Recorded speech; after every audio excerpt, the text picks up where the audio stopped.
بسم اللہ الرحمن الرحیم۔ میرے عزیز بہن بھائیوں، السلام علیکم۔ آج ہم تجوید القرآن کا آغاز کرتے ہیں۔ بیسیکلی جو ہے تو جیسے آپ کو معلوم ہے کہ ہمارا قرآن پڑھنا، سمجھنا اور صحیح معنوں میں اس پہ عمل کرنا کتنا ضروری ہے۔ مختلف جگہوں پہ ایسے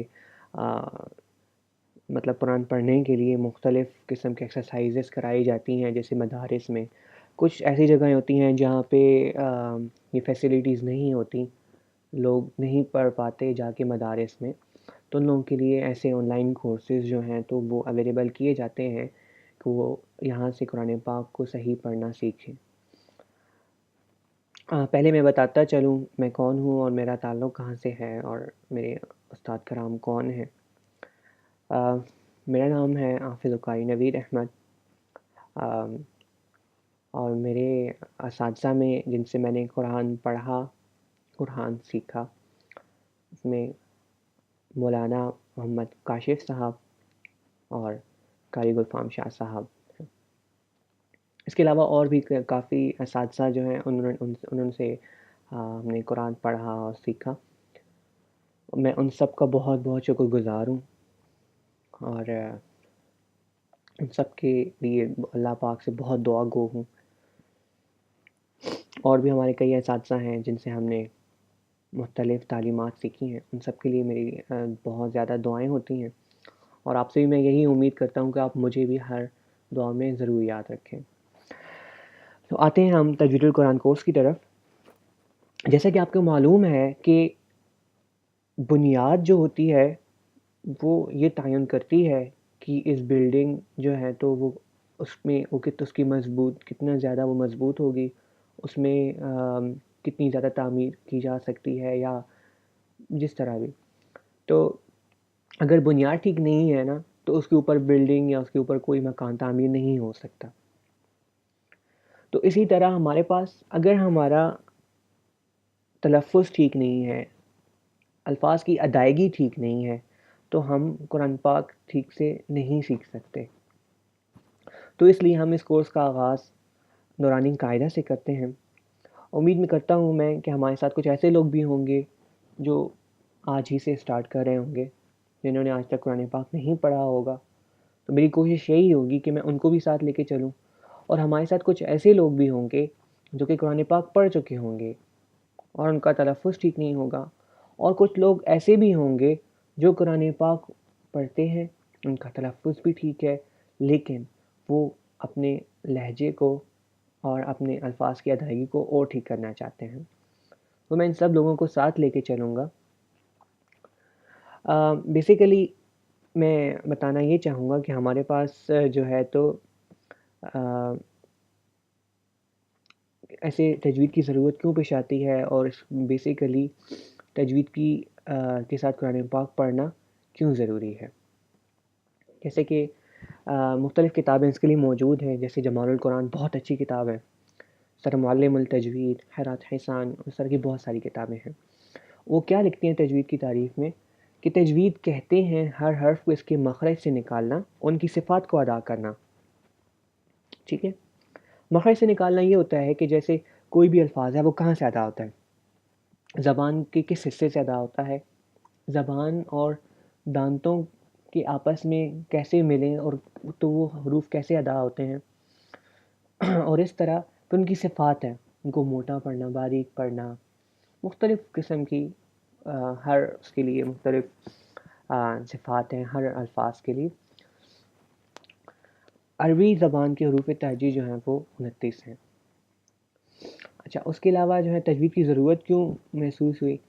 تجوید کے خلاف قرآن پڑھنا یا غلط پڑھنا یا بے قاعدہ پڑھنا لحن کہلاتا ہے۔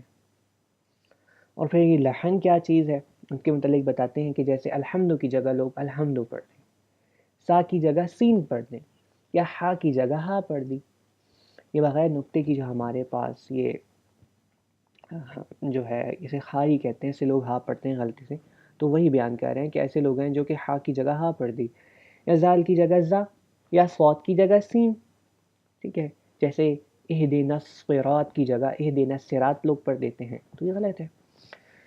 ایسی غلطیوں میں اچھے خاصے لوگ مبتلا ہیں، یا کسی حرف کو بڑھا دیا، جیسے الحمدللہ میں دال کی پیش کو اور ہا کی زیر کو اس طرح کھینچ دی، اس طرح لوگ پڑھتے ہیں الحمدللہ، تو یہ غلط ہے۔ کسی حرف کو گھٹا دیا، جیسے لم یولد میں واو کو ظاہر نہ کیا اور اس طرح پڑھ دیا لم یولد سورہ اخلاص میں،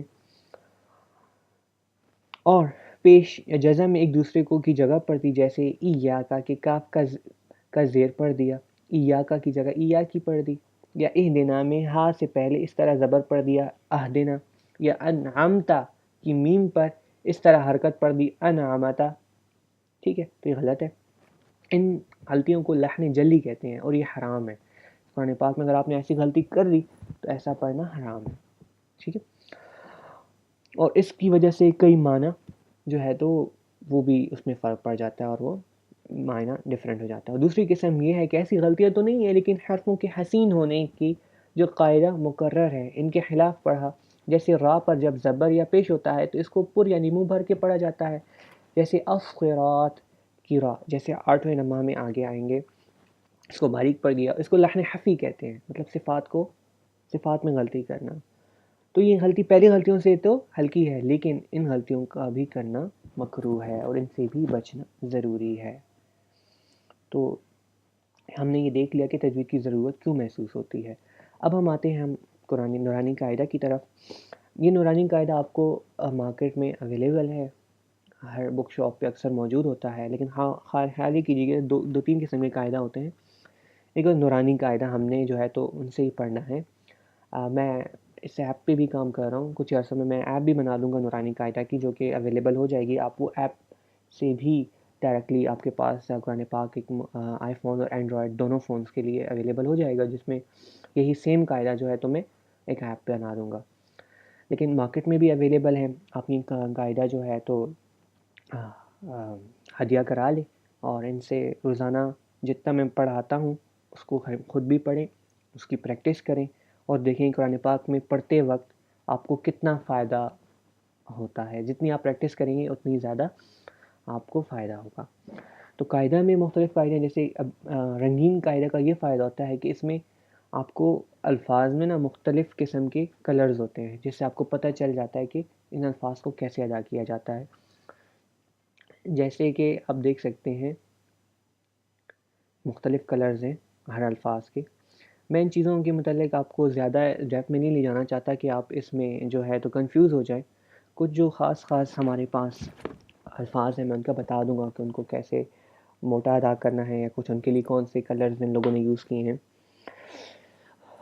آج کے سبق میں ہم اسٹارٹ کرتے ہیں